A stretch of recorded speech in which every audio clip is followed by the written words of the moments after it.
Bismillahirrahmanirrahim illa hadratin Nabil Mustafa Rasulillah sallallahu alaihi wasallam wa ala alihi wa azwajihi wa dhurriyyatihi wa ahli baitihi al-kiram wa ila Syekh Fadil Salim bin Samir al-Hadrami wa khususun ila Syekh Muhammad Nawawi al-Bantani syai'un lillahi lahumul Fatihah.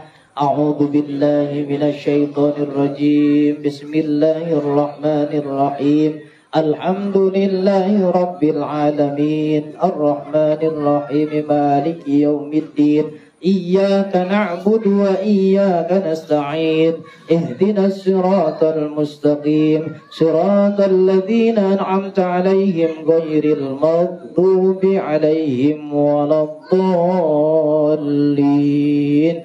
Rabbi ighfir lana wa liwalidayna wa lil mu'minina amin.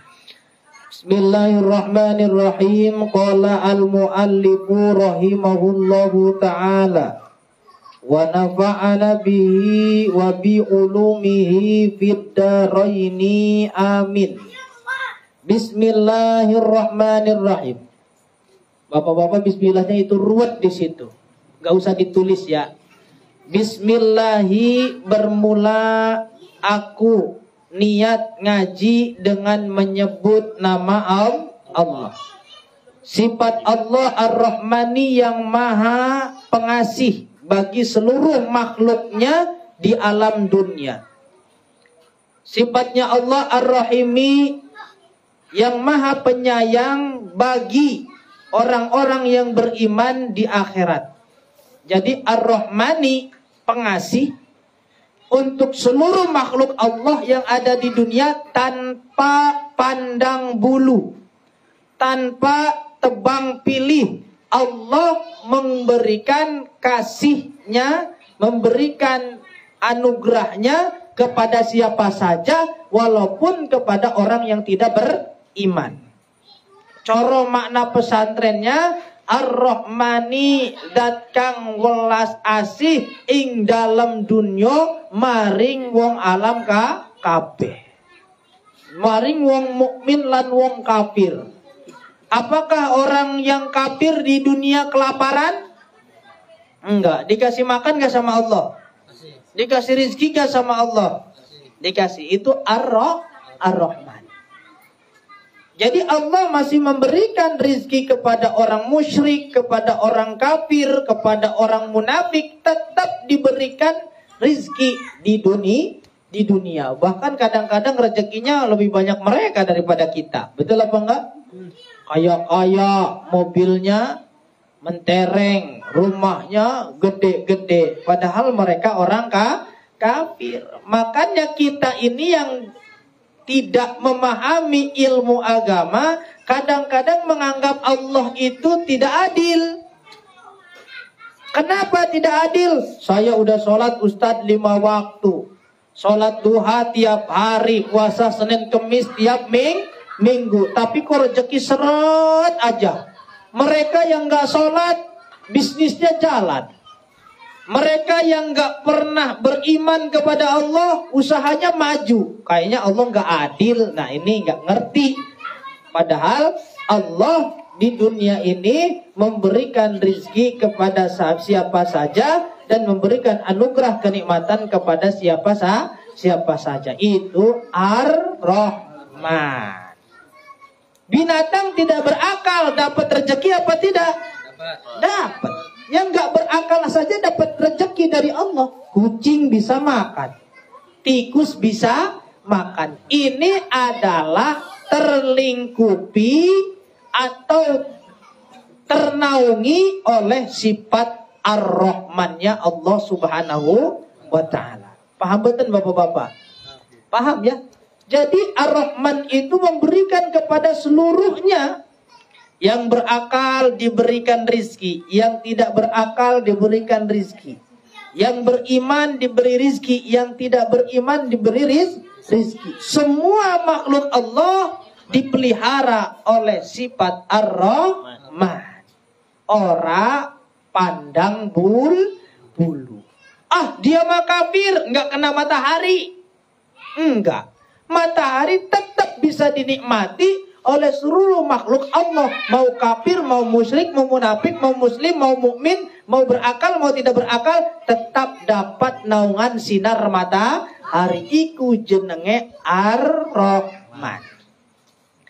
Tapi Ar-Rahim dat kang welas asih ing dalam akhirat maring wong mukmin blokotok. Blokotok ya. Apa blokotok tuh? Hanya kepada orang mukmin. Tapi di akhirat Allah akan memberikan kasih sayangnya sudah lain, hanya kepada orang-orang beriman. Orang yang kafir tidak beriman di dunia jangan harap mendapatkan namanya kasih sayang Allah di akhirat. Orang musyrik yang tidak menyembah Allah, menyekutukan Allah, jangan harap di akhirat dia akan disayang, bahkan akan diberikan murka dan adabnya Allah. Nah, itu namanya Ar-Rahim. Jadi bapak-bapak paham bedanya Ar-Rahman sama Ar-Rahim? Paham ya, itu Bismillahirrahmanirrahim. Kemarin kan fadilahnya sudah. Barang siapa yang baca Bismillahirrahmanirrahim berapa kali? 21 kali sebelum tidur, maka dia akan dijauhkan dari kematian yang mengagetkan. Dijauhkan dari musibah. Kemarin sudah kita bahas pada pertemuan pertama. Dan kalau bisa, bapak-bapak setiap nulis apa saja, dahulukan tulisan Bismillahirrahmanirrahim. Paham ya? Kenapa didahului Bismillahirrahmanirrahim? Karena Allah Subhanahu wa Ta'ala ketika memerintahkan Al-Quran ditulis di dalam kertas atau di pelepah-pelepah korma, itu pertama kali surat-surat itu pasti didahului Bismillahirrahmanirrahim. Kecuali surat apa? Surat At-Taubah. Paham buatan? Jadi setiap surat ada bismillahnya kan? Al-Baqarah bismillah dulu, Al-Maidah bismillah dulu, Al-An'am bismillah dulu, An-Nisa bismillah dulu. Semua surat awalnya Bismillahirrahmanirrahim. Bahkan kemarin sudah kita dengarkan bahwa yang pertama kali ditulis di Lauhil Mahfuz itu adalah kalimat Bismillahirrahmanirrahim. Pertama kali ditulis. Apa sih Lauhil Mahfuz, Pak? Papan tulis yang di dalamnya dicatat semua takdir makhluknya Allah, termasuk diri kita. Takdirnya ditulis di Lauhil Mahfuz. Wes. Alhamdu segala puji. Tulis di bawahnya. Alhamdu segala puji. Muat apa enggak? Kalau enggak muat dipanjangin gitu ke bawah. Miring nulisnya. Karena itu sengaja dibeliinnya yang agak renggang. Biar bisa agak ke bawah. Atau dibikin dua baris. Segala di atas, pujinya di bawah. Segala puji. Ini kalau bisa kipasnya sebelah sana aja. Saya dingin. Gak kuat kipas saya. Alhamdu segala puji. Gak gerah ini kan Pak? Gerah apa enggak? Oh enggak, matiin aja ikhlas ya. Alhamdu segala puji lillahi milik Allah. Di bawahnya lillahi tulis milik Allah. Tulis Pak. Nanti Bapak selain bawa kitab bawa buku tulis. Karena di situ nggak mungkin Bapak nulis keterangannya. Keterangannya ada di buku tulis. Jadi si kitab sama buku tulisnya jangan terpisah. Setiap ngaji itu yang dibawa. Ini jago lah itu nanti. Keterangan apa nanti Bapak tinggal buka di situ. Dan bisa jadi saksi di akhirat. Kalau bapak-bapak ini tolabul ilmu. Kamu nuntut ilmu gak di dunia? Nuntut ilmu ya Allah. Mana buktinya? Gak ingat.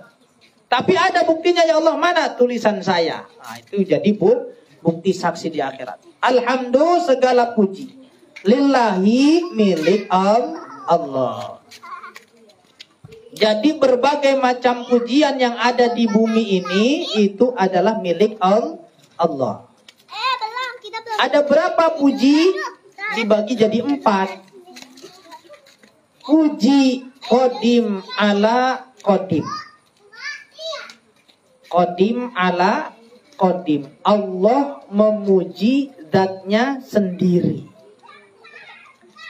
Innallaha ala kulli syai'in qadir. Sesungguhnya Allah itu maha kuasa atas segala sesuatu. Itu yang bicara siapa? Yang bicara adalah Allah. Allah memuji zatnya sendiri. Namanya hamdun qadim ala qadim. Puji qadim ala qadim. Allah memuji zatnya sendiri. Yang kedua, puji qadim alal hadis. Allah memuji makhluk-makhluknya. Puji qadim ala hadis. Allah memuji makhluknya. Contohnya, Allah memuji Nabi Muhammad. Fa innaka ala khuluqin azim. Sesungguhnya terdapat di dalam dirimu budi pekerti yang agung. Itu Allah muji Nabi Muhammad. Kembalinya kemana itu pujian? Tetap kembalinya kepada Allah. Sebab yang menciptakan Nabi Muhammad ya Allah. Maka pujiannya pun akan kembali kepada Allah. Yang ketiga adalah puji hadis ala qadim. Jarang-jarang nih ya keterangannya lengkap. Kalau di ceramah mah gak bakal lengkap kalau gak pakai kitab. Paling yang inti-intinya saja. Tapi ini mengaji kitab. Puji hadis ala qadim. Makhluk memuji Allah. Udah jelas. Pasti muaranya ke Allah. Subhanallah, subhanallah, subhanallah, subhanallah, subhanallah. Itu makhluk memuji Allah. Ya Allah, antal musta'an wa alaikal balag wa la haula wa la quwata illa billah. Makhluk memuji Allah. Yang keempat, hadis ala hadis. Puji hadis alal hadis. Makhluk muji sesama makhluk. Wah, hebat Bapak RT nih.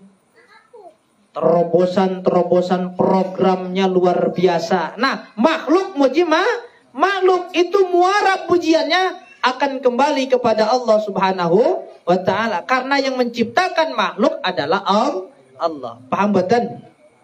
Jadi kita ini enggak punya hak untuk egois mengakui sebuah pujian. Maka kalau dipuji ucapkan apa? Alhamdulillah. Ustadz ganteng banget malam ini. Alhamdulillah. Sebab sing gawe ganteng ya Gusti Allah. Bapak keren banget sih malam hari ini, kompak. Ya alhamdulillah. Sebab yang gawe kompak ya Gusti Allah. Maka semua Allah puji zatnya sendiri kembali kepada Allah. Allah puji makhluknya kembali kepada Allah. Makhluk puji Allah kembali kepada Allah. Makhluk puji makhluk kembali kepada Allah. Semua puji milik Allah Subhanahu wa ta'ala. Jadi apa yang kita sombongkan, apa yang kita banggakan, sementara semua adalah titipan dan anugerah dari Allah. Pintar titipan apa bukan? Bisa nggak Allah ambil kepintaran kita? Bisa. Ya, saya pernah merasa sombong. Dipanggil diundang maulid. Ustadz, diundang maulid. Jamaahnya sekitar 1000 orang nanti. Siap. Terus sebelum hari haknya, saya berpikir, saya merasa di dalam hati, maulid mah gampang. Gak usah baca-baca kitab lagi, udah hafal semuanya. Maru dari A sampai Z sudah hafal. Saya cerita tentang Nabi. Begitu di panggung hari H, saya salam. Assalamualaikum warahmatullahi wabarakatuh. Dijawab sama jamaah banyak waktu itu. Ada kali 1.200 jamaah. Panggungnya gede waktu itu. Waalaikumsalam warahmatullahi wabarakatuh. Di situ saya ngeblank. Bener-bener lupa Pak, mau ngomong apa lupa. Nggak ada satu kalimat pun yang nyangkut di pikiran saya. Plongo, saya ada sekitar 2 menit saya diem. Gak ngomong, gak apa, cuma natapin jamaah. Di situ baru teringat saya, kepinteran, ilmu, kebisaan, potensi itu titipan dari Allah. Allah bisa ambil kapan saja, betul? Istighfar saya dalam hati, astagfirullahaladzim. Iya ya. Yang tadinya saya bilang di dalam hati gampang cerita tentang Nabi mah apal semua. Gak usah baca-baca lagi. Udah bakalan bisa nanti di atas panggung. Ternyata Allah ambil. Ya itu mau Allah. Allah itu maunya apa ya terserah Allah. Makanya kita jangan sombong. Lagi jaya jangan sombong. Allah bisa ambil kapan saja. Betul apa enggak? Lagi naik derajatnya, pangkatnya, lagi dieluk-elukan di kerjaan, lagi dipuja-puja di lingkungan, jangan jumawa. Katakan alhamdulillah. Toh semua ini adalah titipan dan pemberian dari Allah Subhanahu wa ta'ala. Jadi hati kita netral. Nggak ada lagi rasa sombong, nggak ada lagi ingin menunjukkan diri kita. Ya datar-datar saja biasa, karena semuanya kita sadar hanyalah milik Allah Subhanahu wa ta'ala. Rabbil alamina. Terusnya. Setelah lillahi rabbil alamina, ya kan? Rabbil alamina, yang mengatur seluruh alam. Rabbil alamina, yang mengatur seluruh alam. Allah terkadang disebut ilahi. Allah terkadang disebut Rabbi. Ya, makanya di surat An-Nas ada 3 sebutan yang berbeda. Qul a'udzu birabbin nas, disebut Rabbi. Rabbi itu siapa? Rabbi itu yang mengatur. Rabbin nas berarti yang mengatur segala aspek kehidupan manusia. Mati, hidup, kaya, miskin, sehat, sakit, itu yang ngatur adalah Allah. Itu disebut Rabbi, yang mengatur. Kalau ini Rabbil alamin, berarti yang mengatur seluruh alam semesta.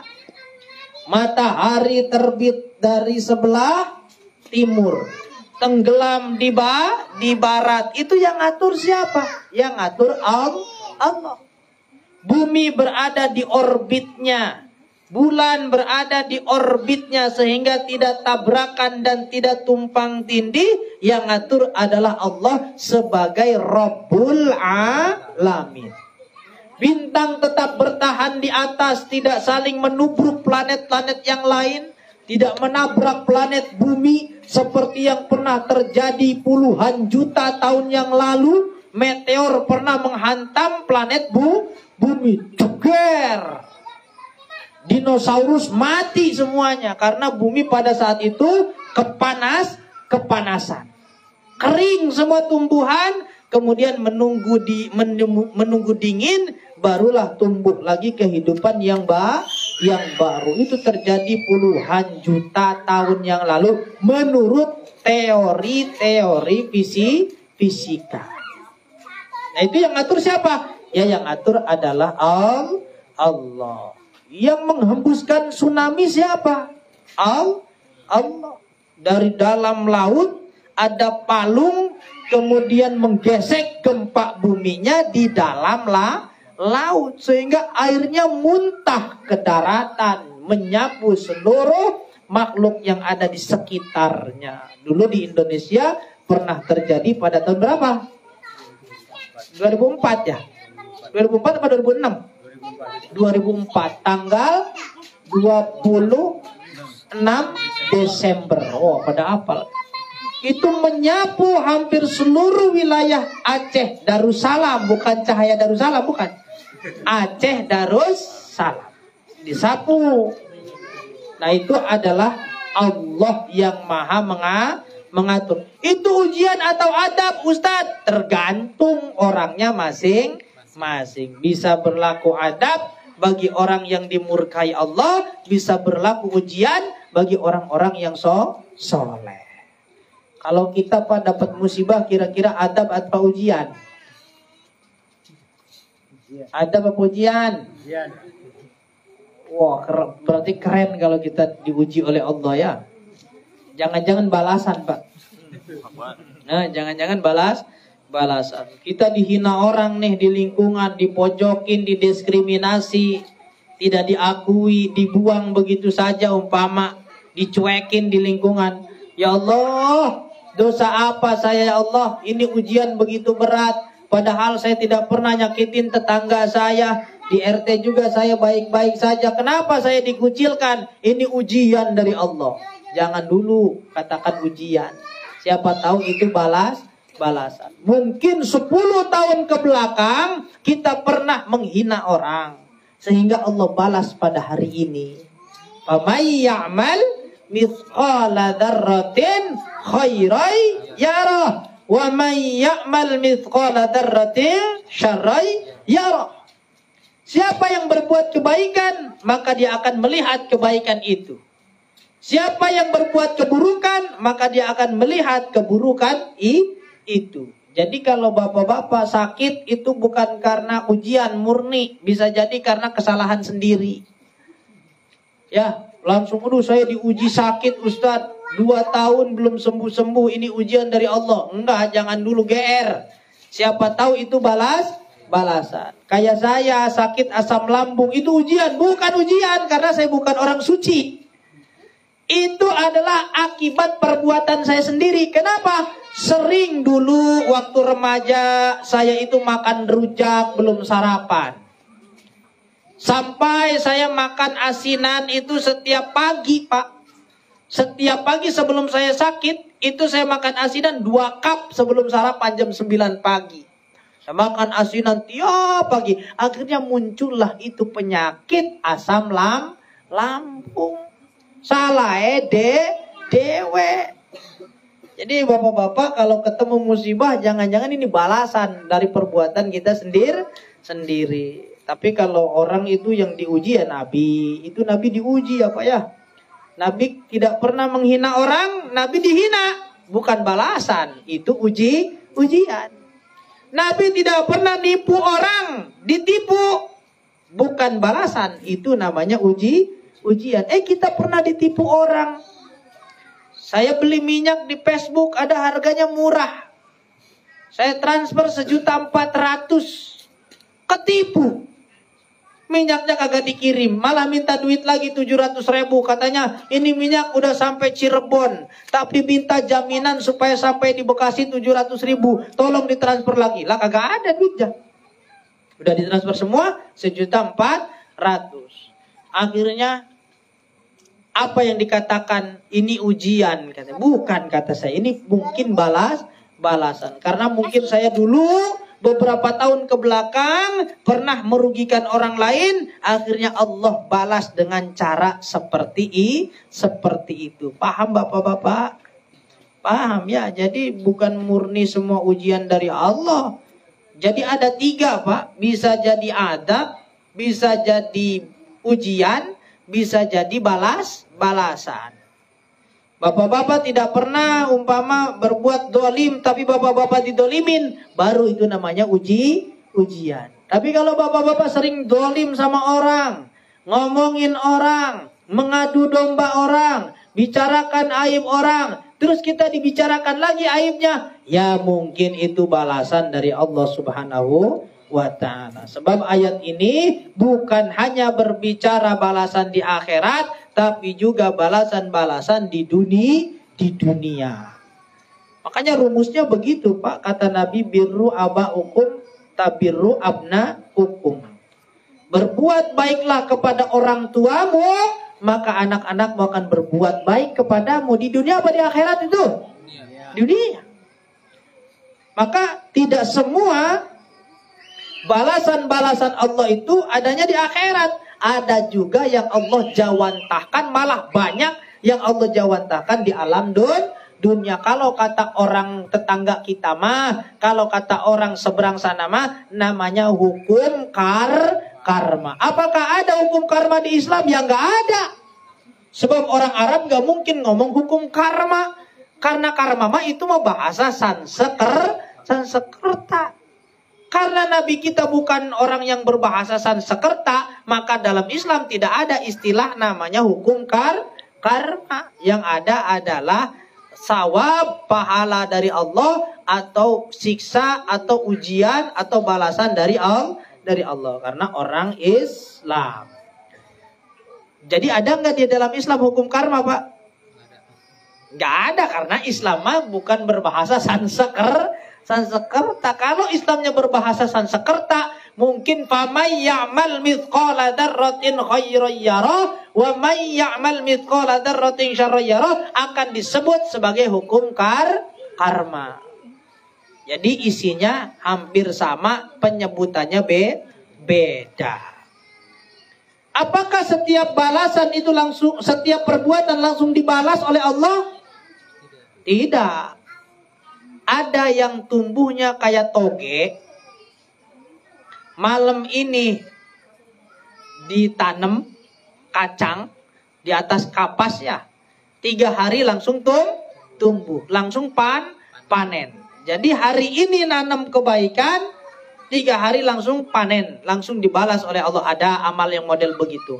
Ada yang kayak duren.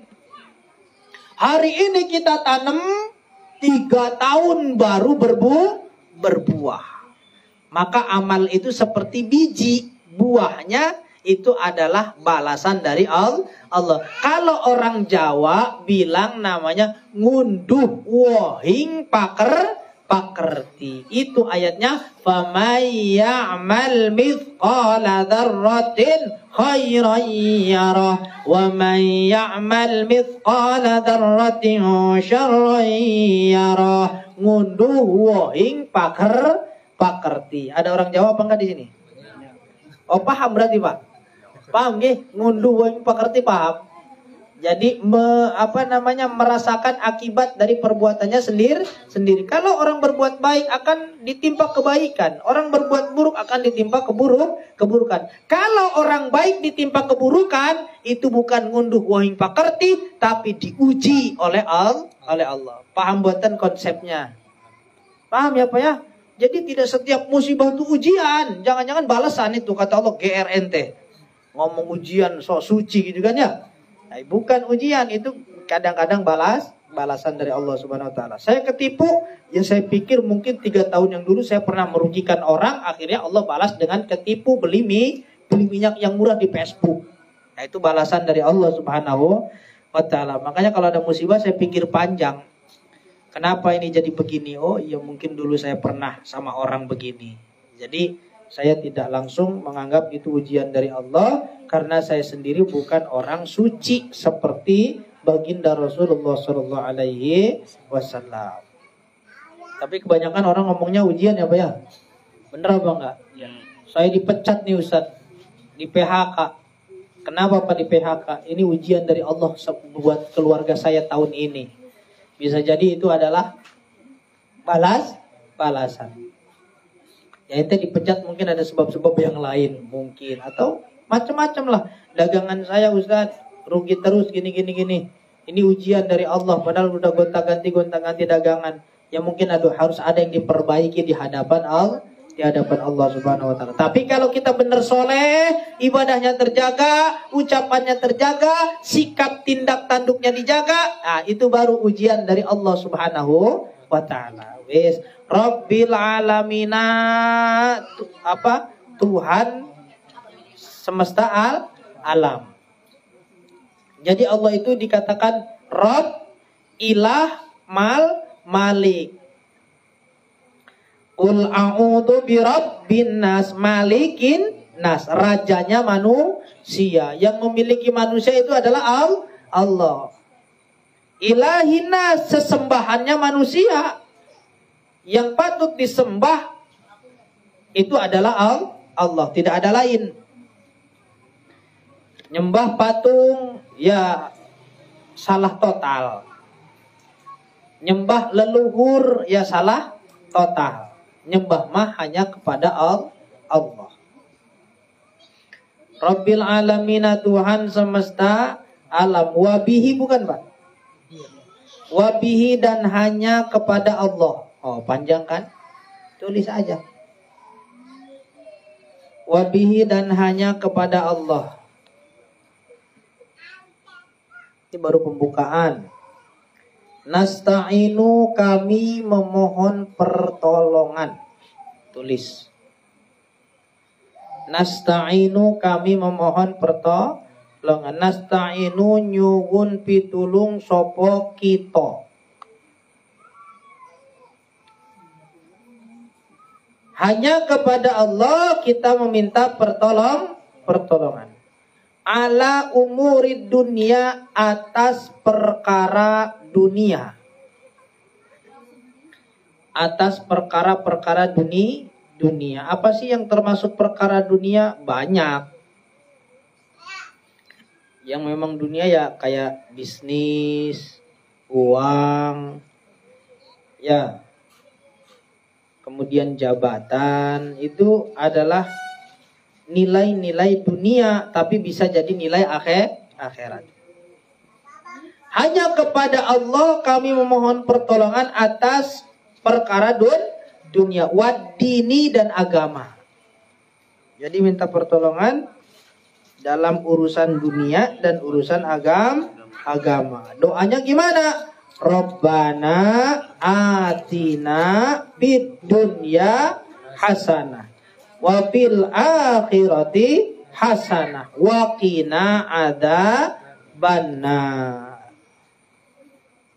Jadi jangan minta sama siapa-siapa, hanya minta kepada Allah.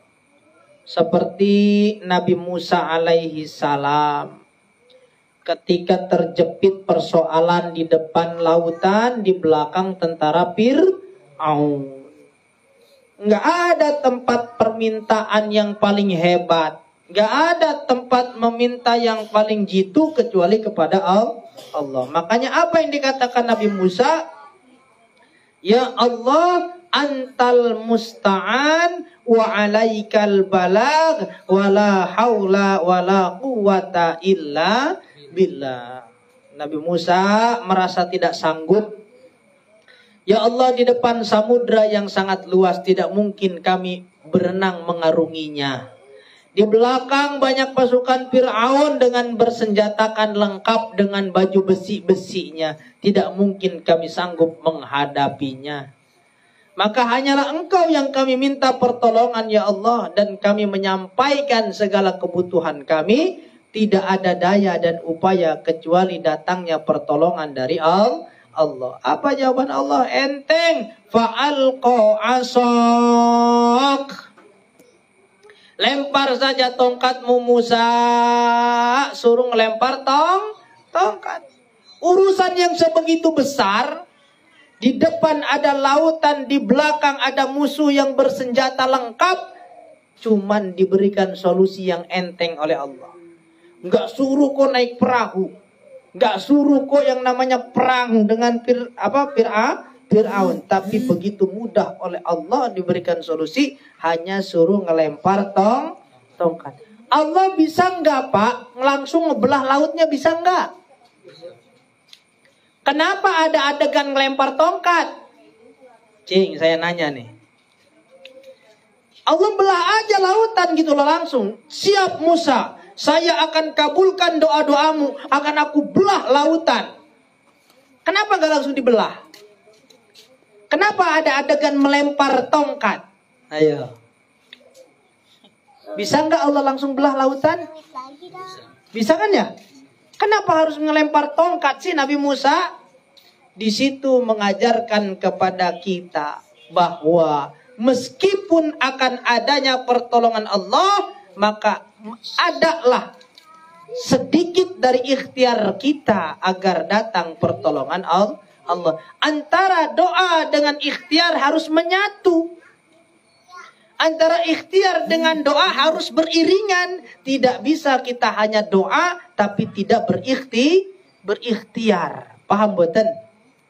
Jadi doa terus, nggak ngapa-ngapain. Itu dibenci juga sama sahabat Umar. Ada anak muda jungkal sholat terus. Kata sahabat Umar, dari tadi saya ngelihat antum cuman berada di dalam musola ini, sholat sepanjang hari. Sedang apa sebenarnya engkau ini? Sedang meminta rizki dari Allah. Ditendang sama sahabat Umar. Wallahu la yanzilu dhahaban minas sama. Allah tidak menurunkan emas dari langit. Keluar kamu dari musola ini jualan. Keluar kamu dari musola ini dagang, bisnis, kerja.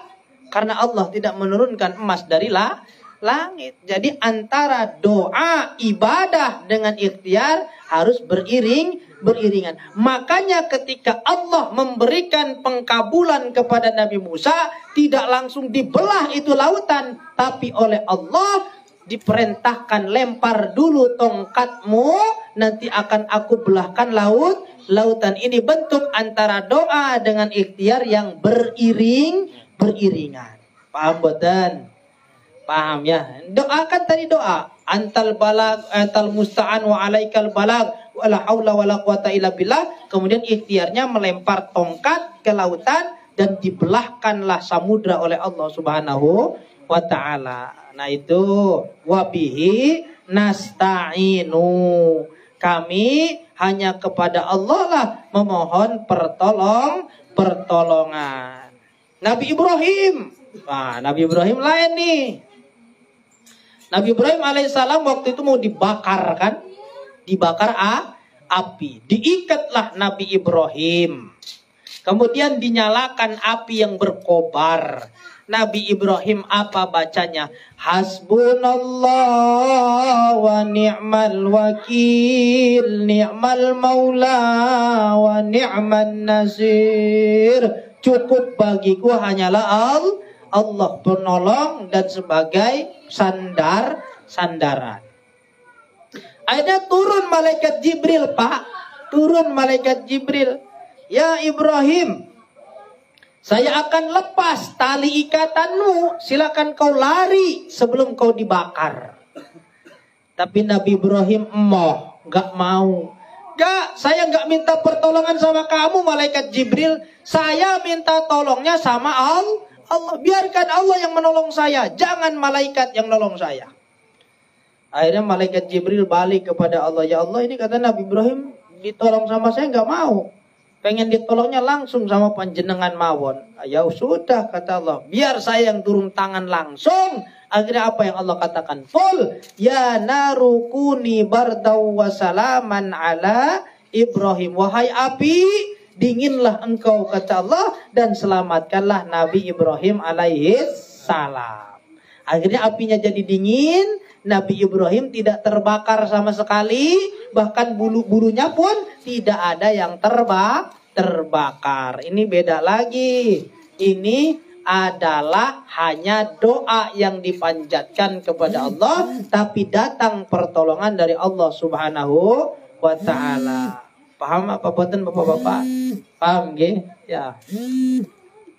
Nah, itu di antara wabihi nasta'inu, kita hanya meminta pertolongan kepada Allah ala umuri dunia, dalam urusan-urusan dunia, wadini dan urusan agama. Bapak mau dagang, bismillah dulu, doa dulu. Ya Allah, saya ikhtiar untuk mencukupi keluarga saya, biar anak saya bisa mondok, bisa pesantren, bisa sekolah, bisa berpendidikan.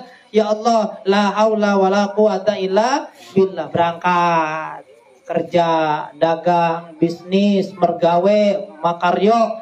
itu minta dulu pertolongan kepada Allah. Sama supaya saya juga wadini dan dalam urusan agama. Bapak mau sholat, ya Allah terima sholat saya, terima ngaji saya. Tadi sebelum berangkat juga ya Allah berikan kelancaran, berikan kesehatan, berikan kekuatan agar bisa menyampaikan ilmu yang dititipkan oleh Engkau kepada nabi-nabi, kepada para sahabat, kepada para tabi'in, sampai kepada para ulama, sampai dititipkan kepada saya, dan sampai pula ilmunya kepada bapak-bapak semuanya. Doa saya begitu supaya ilmunya sampai. Nanti bapak-bapak dan saya belajar mengamalkannya bersama-sama.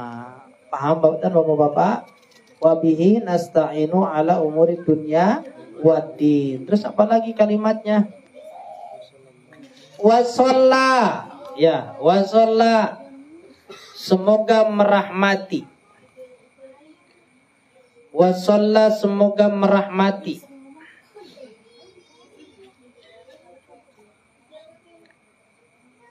Allahu Allah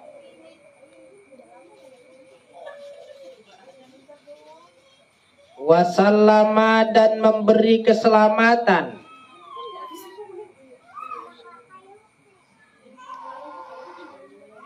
Wasallama dan memberi keselamatan.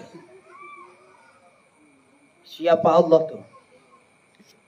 Ala sayyidina atas Tuhan kami. Ala sayyidina atas Tuhan kami.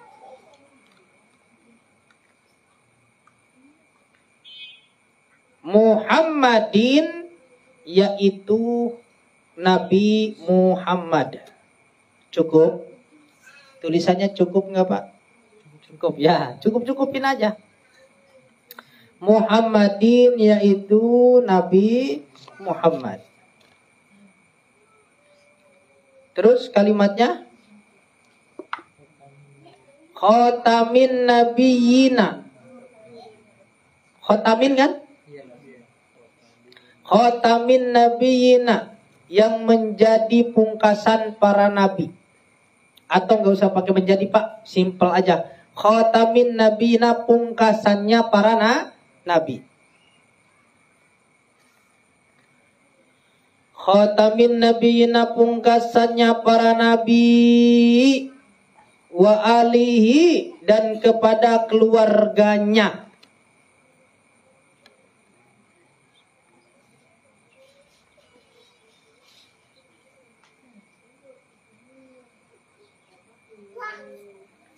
Wa sahbihi, dan para sahabatnya.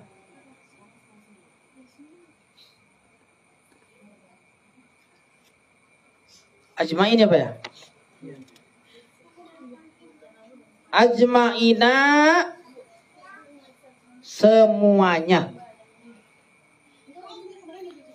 Wa sallallahu ala sayyidina Muhammadin. Semoga Allah memberikan rahmat yang besar kepada Nabi Muhammad. Wasallama, dan memberi keselamatan. Apa itu sholawat? Sholawat itu ya rahmat takdim. Rahmat yang sangat besar. Oh, ada dua amalan yang walaupun kita tidak paham artinya, tapi tetap diberi pahala oleh Allah. Apa itu? Tidak paham arti, tapi diganjar oleh Allah. Yang pertama, baca Quran. Bapak-bapak kagak ngerti itu artinya, tetap dapat pahala. A'udzu billahi minasy syaithanir rajim. Bismillahirrahmanirrahim. Yasin wal Qur'anil Hakim. Ngaji Quran, gak paham artinya tuh. Sampai sekarang tetap diberikan pahala oleh Allah. Apalagi paham artinya, apalagi ngerti tafsirnya. Dan lebih hebatnya lagi diamalkan. Itu derajatnya berlipat-lipat dari Allah Subhanahu wa ta'ala. Cuman baca saja sudah diberi pahala walaupun gak paham artinya. Yasin, bapak-bapak paham artinya? Enggak kan ya? Karena diterjemah juga gak ada artinya. Hanya Allah yang tahu. Padahal ada artinya. Yasin itu ya nama Nabi Muhammad SAW. Kayaknya bulan kemarin udah pernah kita terangkan ya.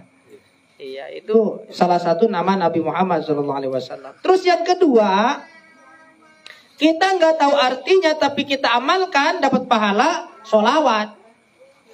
Bapak-bapak nggak ngerti sholawatan itu artinya apa? Allahumma sholli ala sayyidina Muhammadin tibbil qulubi wa dawaiha.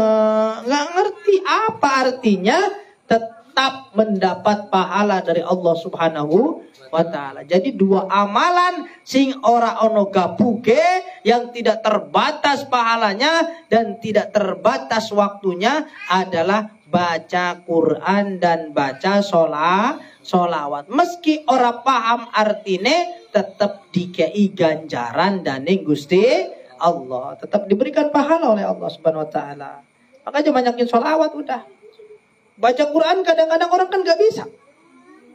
Yang lebih enak lagi ya sholawat gitu. Cuman ya tetap bapak-bapak harus belajar Al-Quran. Ustaz, saya baca Quran ini gotal-gatul gak bener-bener. Tajwidnya berantakan, takut dosa, gak apa-apa. Kata Nabi, barang siapa baca Quran dia terbata-bata. Niatnya dia ingin ibadah, niatnya ingin belajar, maka pahalanya dua. Satu pahala karena dia ingin belajar, yang kedua karena pahala baca Quran. Gitu. Ya tapi jangan dibiarin Pak, kalau bapak-bapak merasa nggak bisa baca Quran ya belajar. Jangan mentang-mentang ada hadis itu, wah terbata-bata juga nanti dapat pahalanya dua. Ustaz gak usah belajar aja, begini aja terus umur hidup. Ya jangan.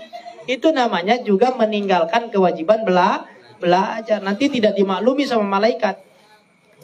Ya. Oh ini belajar. Karena apa? Kan di jalan juga dimaklumi Pak kalau ada tulisannya sedang belajar mengemudi, ya kan? Lon aja nggak mungkin orang ngelakson. Kalau ada orang yang ngelakson, sudah jelas di situ ada tulisannya sedang belajar, itu berarti orang yang kagak ngerti tuh yang lakson itu. Wong udah ada tulisannya sedang belajar mengemudi, ya wajar kalau dia pelan, kalau dia kadang mundur mendadak, ngerem mendadak, wajar, namanya sedang belajar. Tapi jangan wani-wani belajar kok masih nerabas aja ke tol. Belajar malah ke tempat rame banget. Nanti malah bisa fatal, nabrak yang lain. Baca Qurannya begitu. Lagi belajar ya baca yang sekiranya kita bisa bacanya. Jangan rabas yang sulit-sulit malah kemana-mana. Yang ismam belum diajarin dibaca ismam, nggak kenal ismam. Nah itu namanya nabrak. Maka wajib belajar itu wajib. Minal mahdi ilal lahdi, dari semenjak kita digendong sampai kita dikuburkan. Wis sholawat dan salam semoga tercurah kepada Nabi Muhammad SAW wa alihi dan keluarganya. Siapa sih yang disebut keluarganya Nabi? Hum jami'u ummatil ijabati li khobarin alu Muhammad kullu taqiyin. Masya Allah. Yang disebut keluarganya Nabi Muhammad adalah semua orang-orang yang bertakwa.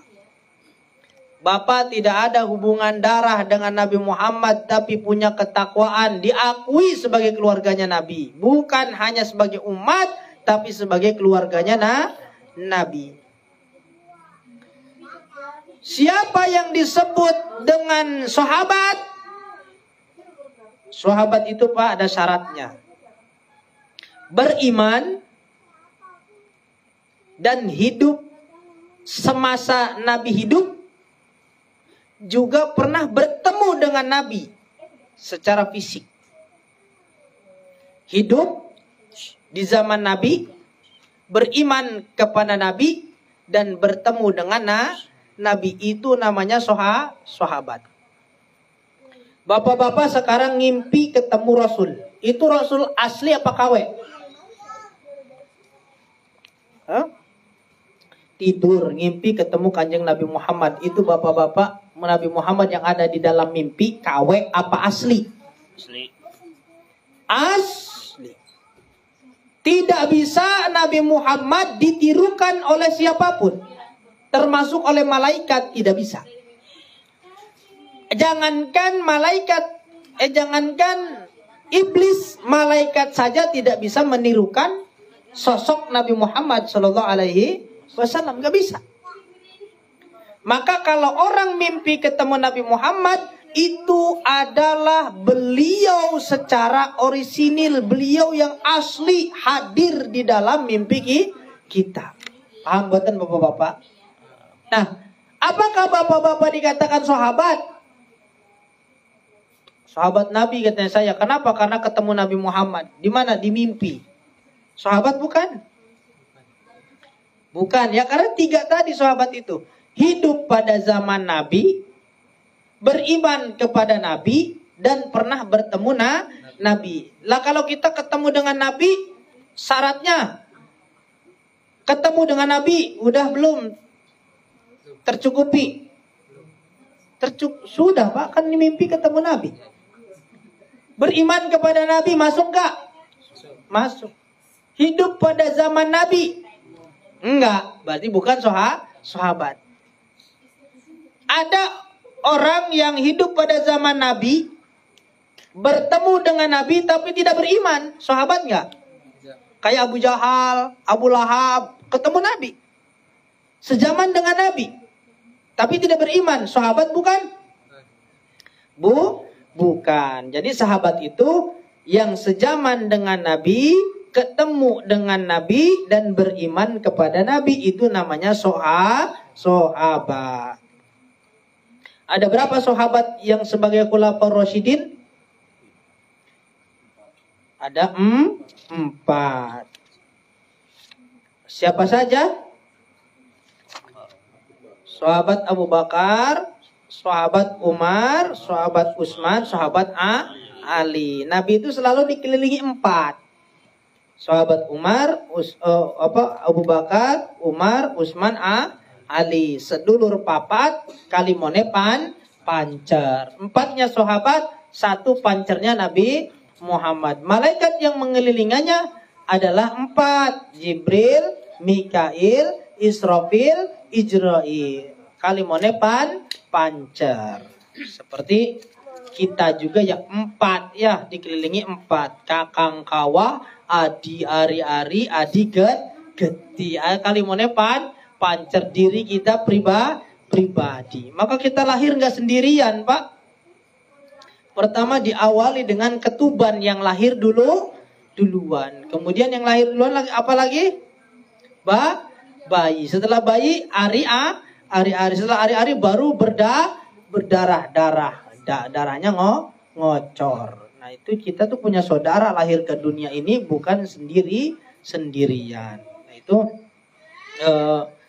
yang dikatakan sahabat adalah orang yang hidup sejaman dengan Nabi, bertemu dengan Nabi, dan beriman kepada Nabi. Kalau kita mah walaupun mimpi ketemu Nabi, bukan sahabat karena tidak sezaman dengan Nabi. Amma ba'du ya.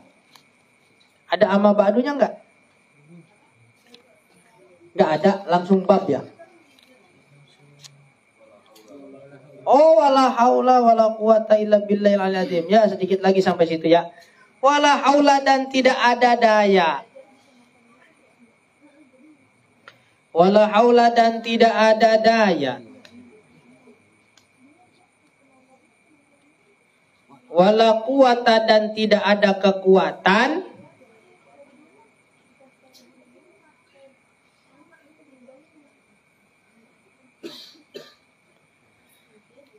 Illa billahi, kecuali dengan pertolongan Allah. Illa billahi, kecuali dengan pertolongan Allah. Al-Aliyyi, yang maha tinggi, tulis. Al-Ali yang maha tinggi, Al-Azimi yang maha agung. Setelah itu apa di situ? Sama Badu ya? Paslon. Nah, segitu aja dulu malam ini ya. Nanti pertemuan berikutnya baru kita bahas pasal-pasal. Sudah masuk materi. Ini baru pembukaan atau muqaddimah. Barangkali bapak-bapak ada yang ditanyakan, silahkan.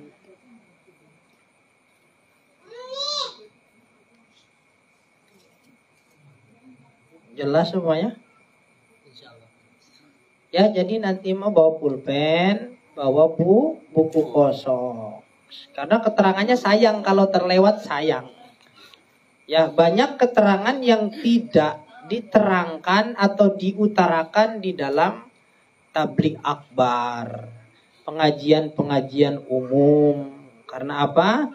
Karena kalau tabligh akbar, pengajian umum pasti ngambil yang inti-inti yang bisa diserap secara langsung. Tapi kalau ngaji kitab, insya Allah banyak keterangan-keterangan yang mungkin baru didengar pada malam hari ini. Maka nanti jangan sampai terlewat. Kayak sahabat itu apa? Kan gak diterangin selama ini. Apa sih sahabat? Ya mungkin yang nemenin Nabi gitu sahabat. Enggak, ada 3 kriteria tadi. Terus, salawat itu apa? Salam itu apa? Nah, itu kan tidak pernah tersentuh dalam kajian-kajian tabligh akbar, dalam kajian-kajian umum. Maka beruntunglah Cahaya Darussalam di blok apa ini? Blok H. Blok K. H. Ini ada pengajian kitab. Alhamdulillah. Murah kitabnya aja nggak nyampe puluhan ribu kok. 10.000 aja nggak nyampe. Cuman 7.000. Pulpen berapa? 2.000. Jadi ngaji itu modal 10.000. Buku tulis berapa? 3.500 ya? Buku tulis yang kosong. Beli modalnya ngaji cuma 15.000. Tapi jadi amaliyah kita di hadapan Allah Subhanahu wa ta'ala. Wih, seorang rugi lah. Mudah-mudahan istiqomah. Ustadznya sama jamaahnya. Kadang-kadang ustadznya udah gak betah lah. Jamaahnya tinggal 1 katanya. Udahlah pergi aja. Jangan sampai Pak ya. Karena ngaji kitab ya begini. Mayang gak ngaji dongeng. Bapak-bapak melongo aja ngedengerin dongeng. Enggak, ini mah bapak-bapak nulis. Aktif semua. Ngedengerin ya, nulis ya, mengkritisi silahkan, gak apa-apa. Dan bertanya, berdiskusi. Itu saja yang dapat disampaikan. Mudah-mudahan ada manfaat barokahnya ya, dan menjadikan ilmu yang menyebabkan turunnya ridho Allah Subhanahu wa ta'ala. Ada nama-nama yang didoakan secara khusus? Gak ada ya? Gak ada ya. Kalau gak ada, kita tutup dengan doa. Bismillahirrahmanirrahim. Allahumma salli wa sallim ala wa syafi'ina wa karimina wa dhukrina lana Muhammad wa sallim radiyallahu an kulli ashabi rasulillah ajma'in. Alhamdulillahi rabbil alamin. Hamdan syakirin, hamdan na'imin, hamdan ni'amahu wa yukafi mazidah. Ya Rabbana lakal hamdu kama yanbaghi li jalali wajhika wa 'azimi sultanik. Ilahana ya Allah ya Karim ya Rahman ya Rahim ya Ghaffar ya Ghaffar ya Ghaffar. Allahumma ighfir lana wa li walidina wa li masyayikhina wa li ikhwanina wa li jami'il muslimin wal muslimat wal mu'minin wal mu'minat al ahya'i minhum wal amwat. Allahumma ya Allah iftah babar rahmah, iftah lana babal barakah, iftah lana babal manfa'ah birahmatika ya arhamar rahimin. Allahumma ja'alna wa auladana wa talamidana wa dhurriyyatana wa jama'atana ibadaka sholihin min ahlil ilmi wa min ahlil khair wa min ahlil ibadah wa min ahlil istiqamah wa min ahlil tilawah wa min ahlil sadaqah birahmatika ya arhamar rahimin. Rabbana atina fid dunya hasanah wa fil akhirati hasanatan wa qina adzabannar. Wa sallallahu ala sayyidina Muhammad wa ala alihi wa sahbihi wa sallam. Subhana rabbika rabbil izzati amma yasifun wa salamun alal mursalin walhamdulillahi rabbil alamin. Al-Fatihah. A'udzubillahi minasyaitonir rajim. Bismillahirrahmanirrahim. Alhamdulillahi rabbil alamin arrahmanir rahim maliki yaumiddin. Iyyaka na'budu wa iyyaka nasta'in ihdinas siratal mustaqim siratal ladzina an'amta 'alaihim ghairil maghdubi 'alaihim waladdallin. Rabbighfir lana wa liwalidayna wa lil mu'minina amin. Alhamdulillahi rabbil alamin. Semoga Allah berikan kekuatan dan keistiqomahan kepada kita semuanya. Amin. Allahumma amin. Nanti saya minta absennya ya. Nama-namanya doang biar kenal. Maksudnya saya sebut nanti ngacung. Enggak, bukan yang enggak hadir nanti suruh berdiri. Enggak. Karena kan saya juga perlu kenal. Ini bapak siapa, ini bapak siapa. Masa saya datang ke sini ngelihat wajahnya doang enggak kenal. Ntar di jalan bapaknya apa saya malah iya gitu doang. Wah, Ustaz gak kenal saya. Saya disalahin ya. Nanti minta namanya ya Pak ya. Siapa-siapa yang ngaji. Nanti kita absen lah. Tapi ngacung. Oh bapak ini, bapak ini, bapak ini. Itu saja. Allahul muwaffiq ila aqwamit thoriq. Assalamualaikum warahmatullahi wabarakatuh.